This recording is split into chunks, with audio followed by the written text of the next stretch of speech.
विजितात्मा जितेन्द्रियः सर्वभूतात्म भूतात्मा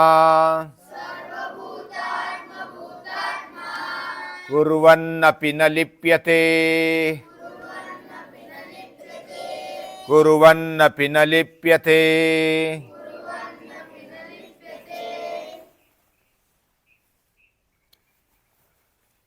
एक बार नदी के किनारे बच्चे नहा रहे थे और नदी में पानी पहले थोड़ा कम होता है, बाद में थोड़ा ज़्यादा। तो किसी जगह पर से कूद भी रहे थे, मस्ती कर रहे थे, मजा ले रहे थे, एक दूसरे पर पानी भी उड़ा रहे थे।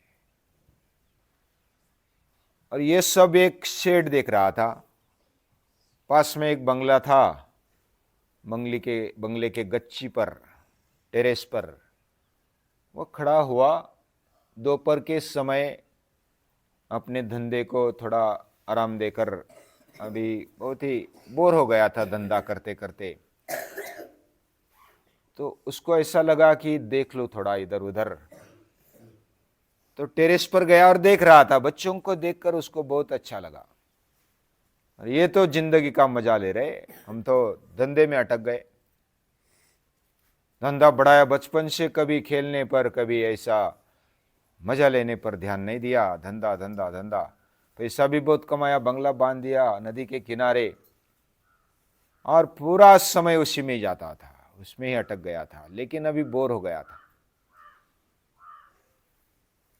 तो बच्चों को देखकर उसको ऐसा लगा कि अरे वाह, ये जिंदगी है, ये आनंद लेना है जिंदगी का, जीवन का। उसने विचार करते करते थोड़ी देर में उसको लगा कि मैं भी जाऊं और कूदूं, थोड़ा मजा ले लो। अभी उसको मालूम नहीं था तैरना कैसा क्या कैसा, लेकिन बस बच्चे कूदते तो मैं भी कूद जाऊं, ऐसा उसको लगा। बचपन याद आ गया तो वो नीचे आ गया थोड़ी देर में। तब तक तो बच्चे निकल चुके थे, उधर कोई भी नहीं था। तो वो सेठ जी गया, कपड़े विपड़े निकाले और मारी कूद मारी। तो जो होना नहीं चाहिए था वो हो गया, वो डूबने लगा। वे ऐसा थोड़ा है, अचानक आया और कूद गया पानी में। वो तो फिर ऊपर नीचे होने लगा। डूबता आदमी 2-4 बार ऊपर नीचे होता है, पानी जाता है नाक में, मुंह में, और पूरा पेट में पानी जाता है, सांस बंद हो जाती है, पूरा दम घुटता है। ये सब आसमान उसको दिखा। मैं क्या करने गया और क्या हो गया। अच्छा हुआ पांव थोड़े से लग गया और आ गया, बच गया। यानी कोई भी चीज बस मजा आता है और करने लगा, बस कूदने गया, तो ऐसा नहीं चलता। उसमें स्टेप होती है। जैसे बच्चा चलने लगता है, पहले तो रांगने लगता है, पांव पर, घुटने पर, हाथ पर, फिर खड़ा होता है, फिर गिरता है, थोड़ा उठता है, फिर धीरे धीरे खड़ा होने की प्रैक्टिस होती, फिर चलता है। ऐसा धीरे धीरे हम अपने जीवन में आगे बढ़ते हैं। कौन सी भी कृति, कौन सा भी कार्य, धीरे धीरे हम उसमें प्रवीण हो जाते हैं। प्रवीण मतलब एक्सपर्ट हो जाते हैं, मास्टर बन जाते हैं धीरे धीरे। फिर कैसा भी दौड़ो, कैसा भी कूद मारो, उल्टा पुल्टा हो जाओ, फिर तैरने में कोई दिक्कत नहीं आती, मजा आ जाता है फिर। और इतना सब करने पर भी उसके मुंह में, नाक में पानी नहीं जाता। किसके नहीं जाता? जो तैरना जानता है, जो सांस रोकना जानता है। हमारे जीवन में भी वैसा ही है। पहले प्रयत्न करना होता है, नई बात हम स्वीकारते हैं।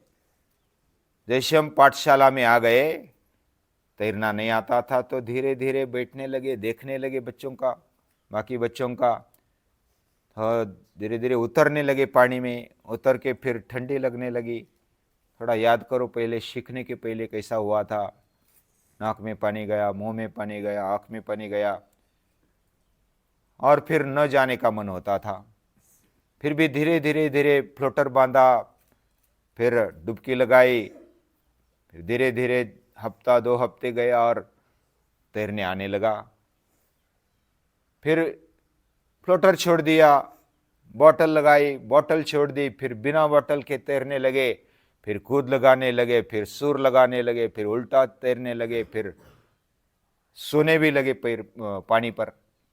तो इतना सारा धीरे धीरे आ जाता है। जो पहले वाली स्टेप होती है, वह जीवन में अगर कोई भी ऊंचा उठना चाहते हैं, कोई सीखना चाहते हैं, कोई अभ्यास करना चाहते हैं, तो पहले प्रयत्न होना चाहिए। और गीता उसको यतात्मा बोलती है। यत यानी प्रयत्न। प्रयत्न करने वाला वह डेयरिंग करने वाला होता है। जो डेयरिंग नहीं करता, हिम्मत नहीं करता, वो प्रयत्न भी नहीं करता। तो प्रयत्न करने वाला ये आगे बढ़ता है। प्रयत्नाद यतमानस्तु योगी संशुद्ध किल्बिषा। धीरे धीरे फिर उसके जीवन में विकास होने लगता है। तो पहली स्टेप क्या है? प्रयत्न करना। दूसरी स्टेप क्या है? अपने इंद्रियों को, सांसों को संयमित करना। उसको वश्यात्मा बोलते हैं। अब एक तैरने का मैं उदाहरण देता हूं, लेकिन जिंदगी में अगर हम अपने ऊपर विजय पाना चाहते हैं तो क्या करना चाहिए, यह गीता बताती है। पहले अपने शरीर को, इंद्रियों को, मन को संयमित करना, उसके प्रयत्न पूर्वक अच्छा बनाना। यह पहली बात। प्रयत्न पूर्वक सक्षम बनाया।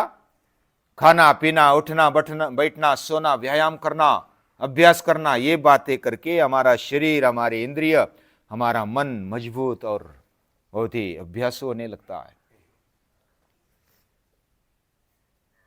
फिर मन की एकाग्रता करने के लिए प्रयास करना होता है। जब इंद्रिय संयम आ जाए, प्रत्याहार आने लगे, तो हमारा मन संयमित होने लगता है। उसको वश्यात्मा बोलते हैं। ततः परमावश्यतेन्द्रियाणाम, ये प्रत्याहार से होता है। तो हमारा मन, हमारे इंद्रिय, उसको वश में रखना, to control our mind and organs.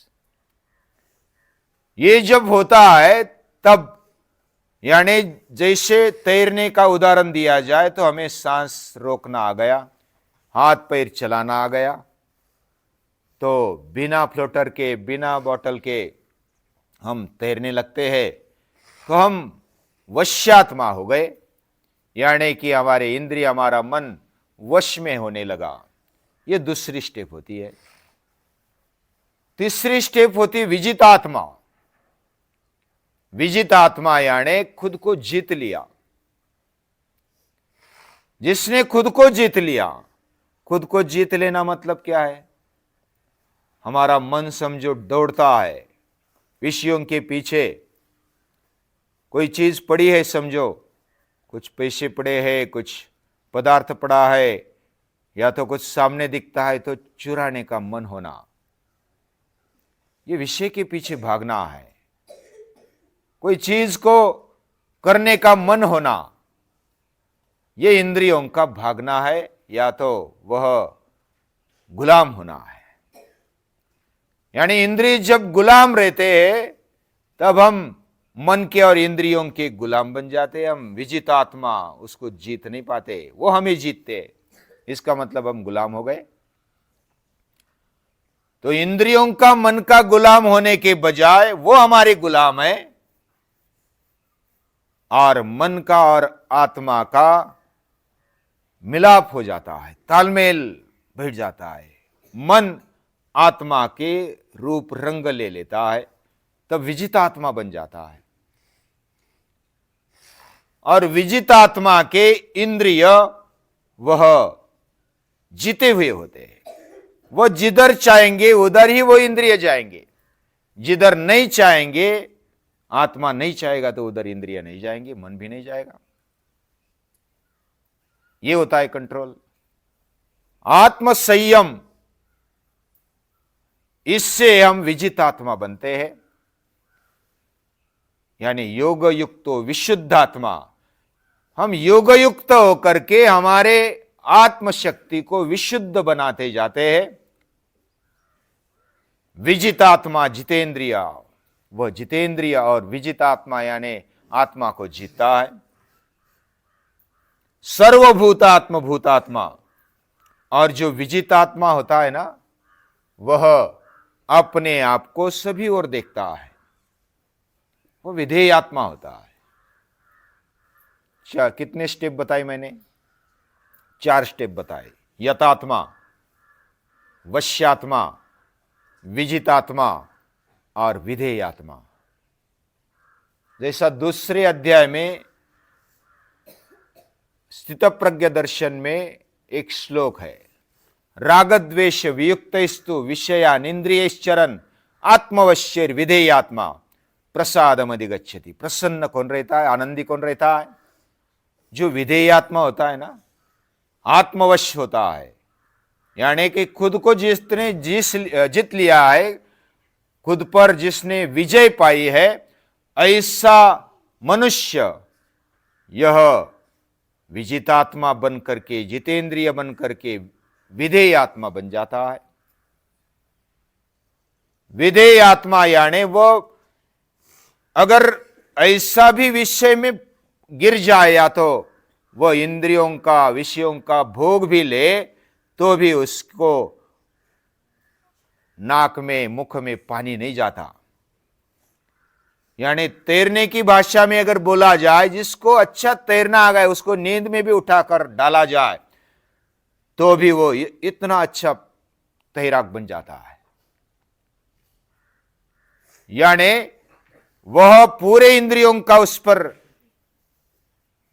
Control है, इंद्रियों का कंट्रोल है उसका। तो ऐसे जितेंद्रिय जैसे हनुमान है, हनुमान सीता माता को ढूंढने के लिए गए हैं, और युवान होने पर भी और बलवान और वीर्यवान होने पर भी वह संयमित है। मनोजवम मारुततुल्य वेगम जितेंद्रियम बुद्धिमताम वरिष्ठम। हमारे जो महापुरुष हो गए, या तो जो भी ऐसी महान आत्मा हो गए, वो विजितात्मा है। यानी हनुमान जाता है कौन से? अंतःपुर में, यानी कि जिधर स्त्रियां रहती है, सोती है, उधर वो सूक्ष्म रूप लेकर जाता है हनुमान। लेकिन वो सुंदर स्त्रियों को देखकर भी उसका मन इधर उधर नहीं भटकता, और वो अपने आप को बहुत ही संयमित रखा हुआ है। उसने अपना, ये कब होता है? हम योग युक्त होते तभी होता है। यानी हम भगवान से जुड़ जाते हैं। हनुमान किसके साथ जुड़ गए थे? श्री राम के साथ जुड़ गए थे। श्री राम के साथ हनुमान जुड़ गए। बस राम के काम के लिए मेरा जीवन है, बाकी कुछ नहीं। मैं राम का दास हूं, राम का दूत हूं, यही उसके मन में है। बाकी जो भी कार्य करना पड़े, स्त्रियों में जाना पड़े, सीता माता को खोजना पड़े, राक्षसों को मारना पड़े, लंका जलाना पड़े, सब कुछ करने के लिए हम तैयार है। लेकिन उसमें अटकता नहीं, वो हथियार बन जाता है। निमित्त मात्रम भव सव्यसाचिन। ये हम निमित्त बन गए। हनुमान को लगा कि मैं निमित्त हूं, मैं हथियार हूं। राम जैसा, राम के कार्य के लिए जो भी कुछ करना पड़े वो मैं करने के लिए तैयार हूं। लेकिन उसका मन, उसके इंद्रिय इधर उधर खींचते नहीं, क्योंकि उसने ध्येय रखा है, क्योंकि वो राम के साथ जुड़ गया है। उसको योग युक्त बोलती। योग यानी जुड़ना और सतत जुड़े रहना। योग युक्तो विशुद्धात्मा विजितात्मा जितेंद्रिया सर्वभूतात्म भूतात्मा कुर्वन्नपि न लिप्यते।